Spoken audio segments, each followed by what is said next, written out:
Oh, wait, let's unpack this. Today we're embarking on a really fascinating deep dive. We're looking at what appears to be a pretty comprehensive legislative blueprint. Think of it like a detailed guide, yeah, outlining proposed changes across a whole lot of government functions and areas that, touch our daily lives. It really is striking, the sheer breadth of it all. I mean, these proposals cover everything from food assistance and military spending to space exploration, healthcare, tax policy. It's a lot. So our mission here really is to kind of distill the most important bits, the key takeaways and insights from this stack of information. The goal is to give you a quick grasp of the core ideas and what they might actually mean without you having to wade through hundreds and hundreds of pages. Exactly. It's like getting a shortcut to being, genuinely well informed. We'll try to sprinkle in some surprising facts, maybe a little humor to keep things moving. We'll explore these proposed changes section by section, committee by committee, really highlighting the key details and what they could mean for you. So let's start with something pretty fundamental, how we support basic needs and rural communities. One of the first things that jumped out were proposals for a reevaluation of the Thrifty Food Plan. Right. And the Thrifty Food Plan, well, that's basically the USDA's benchmark for a low-cost, nutritious diet. It's what they use to set the benefit levels for SNP, the Supplemental Nutrition Assistance Program.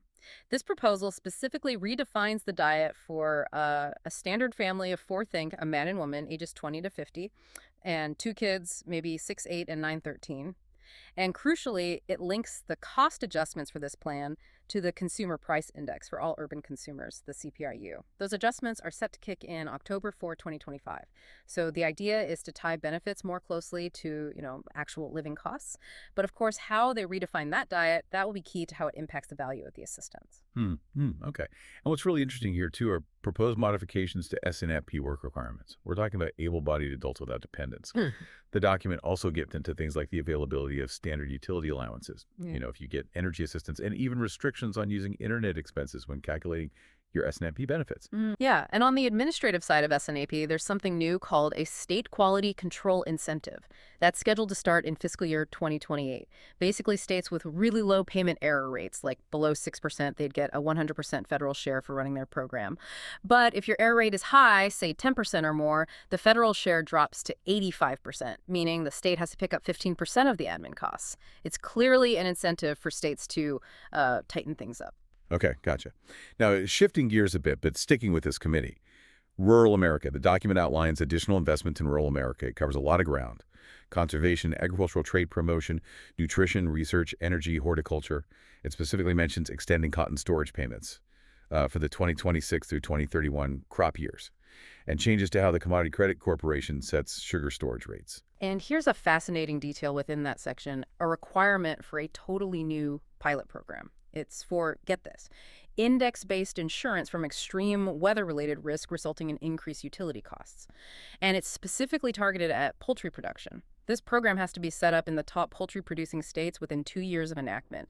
It's a pretty unique idea. It really highlights this growing awareness of climate risks hitting specific agricultural sectors, right? Trying to buffer those producers from volatile weather and the impact on their energy costs. Interesting. Okay, let's pivot now. National security.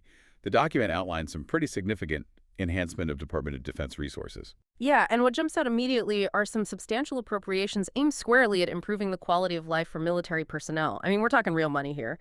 There's $2 billion earmarked for military unaccompanied housing, that's barracks, dorms, another $2.9 billion to supplement the Basic Allowance for Housing, or BAH, plus $50 million for bonuses and special pays, and $590 million to increase the Temporary Lodging Expense Allowance, that's TLE, up to 21 days. These are, direct investments in the people. Right, direct investments, and it's definitely not just personnel, is it? There's a serious focus on upgrading actual defense capabilities. Billions allocated for something called a layered homeland defense. This includes $2.2 billion to accelerate hypersonic defense systems and $800 million for faster development and deployment of next-generation ICBM defense systems. And if you connect that to the bigger picture, there's also significant investment in munitions and defense supply chain resiliency. So that means appropriations for buying various missiles, expanding production capacity for munitions. It also includes $3.15 billion to ramp up production of the advanced F-15EX fighter jets, and over $360 million specifically to prevent the retirement of F-22 aircraft. It looks like a really comprehensive push to bolster strategic capabilities. Okay, so defense is getting a major boost. Yeah. Now, moving from defense to critical infrastructure, we see big investments proposed for the Coast Guard's mission readiness. This includes billions for buying various cutters, those key Coast Guard ships, like $4.3 billion for polar security cutters, another $3.5 billion for Arctic security cutters. And alongside that, nearly $4.4 billion for recapitalizing shore facilities. That includes $425 million just for the enlisted boot camp barracks. It's a lot. It really is. And this section also touches on communication and air travel infrastructure. For instance, it proposes requiring spectrum options of at least 300 megahertz. That includes 100 megahertz in that sort of 30.98 to 4.2 gigahertz band, which is important for things like 5G. And there's significant funding for air traffic control, too, like $1 billion to recapitalize and consolidate TRACONs. Those are the terminal radar approach control facilities, basically guiding planes near airports. So what does all that really mean for, everyday communication and flying? That's a great point. It really underpins a lot of our national infrastructure. And speaking of infrastructure, but looking way ahead, this is where it gets really interesting for the future. The document specifically mentions Mars missions, the Artemis missions, the Whole Moon to Mars program, plus a totally new concept, spaceports. They want to treat spaceports like airports under the rules for exempt facility bonds. And they clearly define what counts as a spaceport facility: manufacturing, assembling, repairing spacecraft, launch services, re-entry services. It's definitely signaling an eye towards future space commerce. Okay, let's shift again. This deep dive also touches heavily on our natural resources and energy policy. We're seeing requirements for minimum oil and gas lease sales. We're talking at least 4 sales annually in specific states. Wyoming, New Mexico, Alaska are mentioned and offer at least 50% of the available land in those sales. Yeah, and connecting that to the bigger picture, it also mandates lease sales offshore. Specifically, at least 3 lease sales per year in the Gulf of Mexico region for the period 2024 through 2029.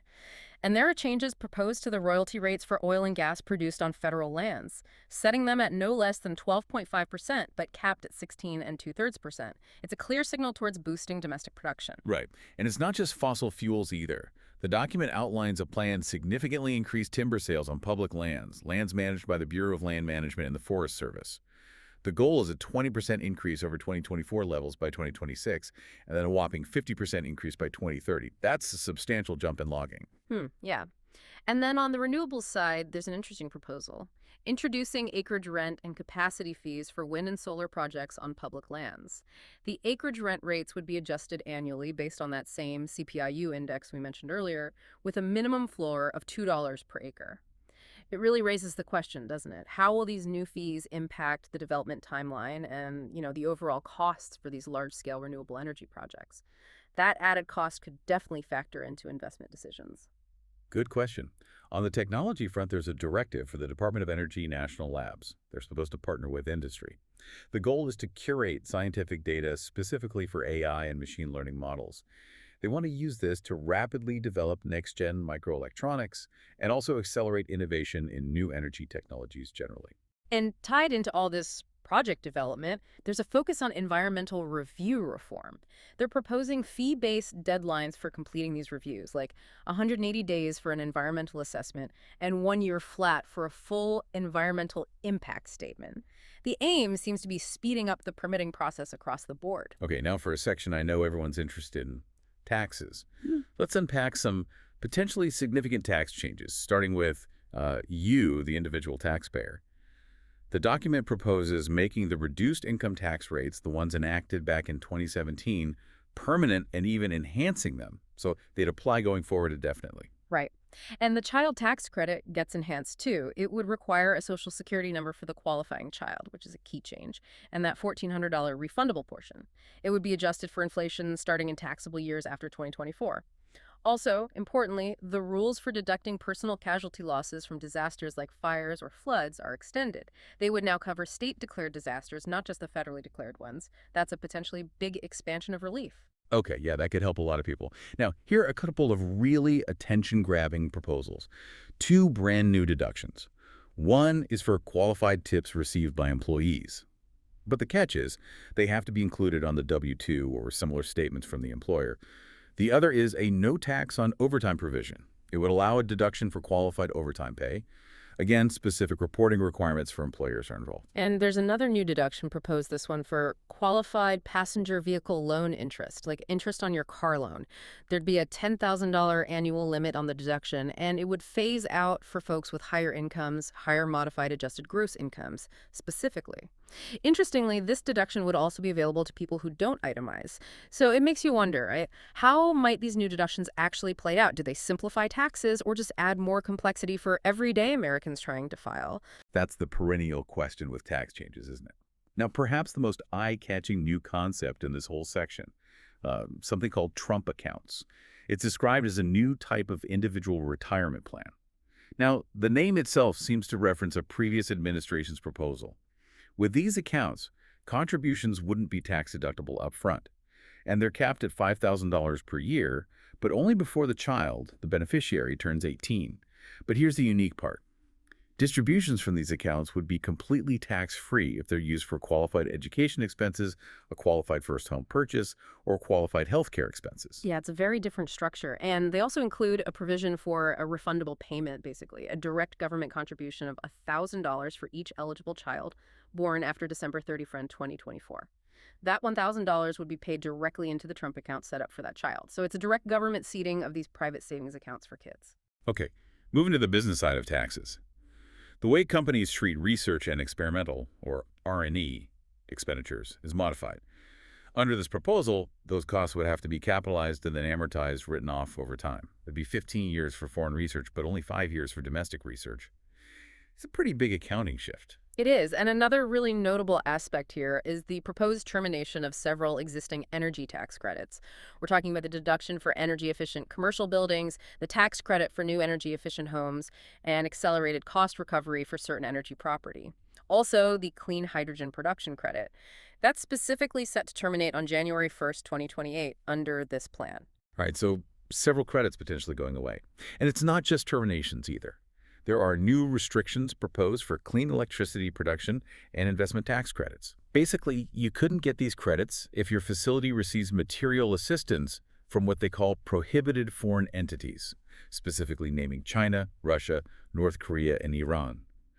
There are really detailed definitions of what counts as a foreign influenced entity based on ownership and control, and specific material assistance cost ratios for components and critical minerals that actually change depending on the calendar year. It's very prescriptive. Very. And looking at the bigger picture, this really seems like a significant legislative push towards an America First energy policy. You also see that in the extension and modification of the clean fuel production credit. It raises a critical question, though. How will these really stringent restrictions on foreign involvement reshape the domestic clean energy supply chain? It's clearly meant to incentivize domestic production and sourcing, but what are the ripple effects? Definitely something to watch. Now, for small businesses, there's good news. An expansion of the Qualified Small Business Stock, or QSBS, gain exclusion. This is the rule that can significantly cut capital gains taxes when you sell stock from certain small businesses. This proposal includes a phased increase in the exclusion rate itself and a higher per company limit, $10 million for stock acquired up to a certain date, and $15 million for stock acquired after that. And one last kind of interesting detail in the tax section. A new excise tax. It's a 1% tax proposed on remittance transfers, think international money transfers, but only those made with cash, money orders, cashier's checks, or similar physical methods. The person sending the money pays the tax, the company providing the service collects it, and the provider could be on the hook if they don't collect it. Importantly, transfers directly from bank accounts or funded with debit or credit cards are exempt, so it specifically targets those cash-based or quasi-cash transfers. Okay, let's dive into health policy now. The document proposes some pretty significant changes affecting Medicaid and Medicare. One key item is a delay all the way until September 30, 2034 on implementing certain parts of recent CMS final rules. These rules deal with Medicaid and CHIP eligibility and enrollment processes. So, pushing pause on some recent changes. Right, and what's particularly noteworthy for Medicaid administration is a new requirement for states. Starting January 1, 2027, they'll have to regularly get address information for Medicaid enrollees. They'd use sources like the Postal Service's National Change of Address database. This applies to all 50 states and D.C. It also aims to strengthen program integrity by making sure deceased healthcare providers don't stay enrolled in the system. And it eliminates a previous threshold for what counted as an erroneous excess payment, dropping it from 0.03% down to 0. So really tightening up controls. Okay, tightening controls. And for individuals on Medicaid, or potentially needing it, there's a significant change regarding assets. A state could choose to increase the amount of home equity that's excluded when determining Medicaid eligibility up to $1 million for non-agricultural homes. That could make a huge difference for people needing long-term care, potentially allowing them to qualify without having to sell their primary residence. It could. Now, this section also introduces a requirement for states to set up Medicaid community engagement requirements for certain able-bodied individuals. This could mean things like work, education, job training, or community service for at least 80 hours per month is what's specified. Okay, but there are exceptions to that, right? Oh, yes, quite a few outlined. Exceptions include pregnant individuals, people certified as blind or disabled, primary caregivers for young children or disabled individuals, veterans with total disability ratings, and tribal members, among others. So it really brings up that classic policy question. How do you balance trying to ensure program integrity or encourage work with maintaining access for genuinely vulnerable populations? Right, that's always the balancing act. Now, shifting to Medicare, there's a temporary payment increase proposed for physician fee schedule services. Also, an expansion and clarification of the exclusion for orphan drugs under the Medicare Drug Price Negotiation Program. And for health tax provisions generally, there are proposals to permit Affordable Care Act premium tax credits only for lawfully present eligible individuals and requiring stricter verification of eligibility to combat waste, fraud, and abuse. And a couple of interesting points for patients. There's a permanent extension of the safe harbor that allows high-deductible health plans to cover telehealth services before the deductible is met. That makes virtual care more accessible. There's also a proposal to allow bronze and even catastrophic health plans, typically lower premium, higher deductible plans, to be offered in conjunction with health savings accounts, or HSAs, and fees paid for direct primary care arrangements. Those would be treated as qualified medical expenses for HSA purposes. Plus, the HSA contribution limits themselves would get inflation adjustments after 2026. So definitely expanding the flexibility and potential uses for HSAs. Okay, HSA is getting more flexible. Let's turn now to education, specifically student aid. There are proposed changes to the annual federal loan limits. Basically, the amount you could borrow each year would be reduced proportionally if you're enrolled less than full-time. Right. And zooming out a bit, there's a really significant push here towards a transition to income-based repayment plans for federal student loans. The Secretary of Education would be required to ensure that every borrower with federal loans selects an income-based repayment plan before July 1st, 2028. And those older repayment plans, they'd essentially sunset, become unavailable for any new loans taken out on or after July 1st, 2026. The goal seems to be simplifying the whole repayment landscape and maybe making payments more manageable based on income. Simplify and maybe make more manageable. Okay. Now, this next point might surprise some listeners. A totally new workforce Pell Grant is proposed. This would be awarded pretty much the same way as regular federal Pell Grants, but it would be specifically targeted for programs that lead directly to a recognized post-secondary credential or that meet specific hiring requirements for jobs in high-skill, high-wage, or in-demand fields. It's a very career-focused approach for Pell. Yeah, very targeted. And importantly, tied to that focus on outcomes, institutions would actually be prohibited from using federal funds like Pell Grants or federal loans for student enrollment in what they call low-earning outcome programs. And they define that pretty clearly. It's programs where the median earnings of graduates fall below certain thresholds compared to, say, working adults in that state or graduates in the same field nationally. The Secretary of Education would determine this based on available data. It's a clear attempt to steer federal student aid towards programs that demonstrate a better return on investment in terms of career earnings, trying to ensure value for the federal dollar. Okay. And one final point on education. For student loans that were first taken out before July 1st, 2035, there's a proposed delay. Specifically, delaying the implementation of certain Department of Education final regulations related to borrower defense to repayment. This means older regulations would stay in effect for those loans. And just for context, borrower defense is the process that allows students who believe they were defrauded or misled by their school to seek discharge of their federal student loans. All right, let's move now to border security and related areas.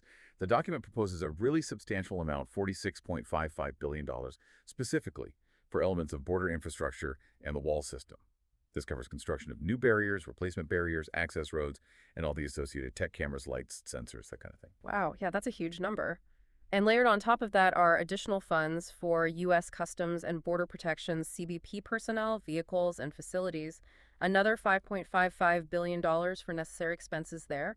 And within that, $4.5 billion is specifically for personnel costs, including performance awards and retention bonuses aimed at keeping Border Patrol agents and officers.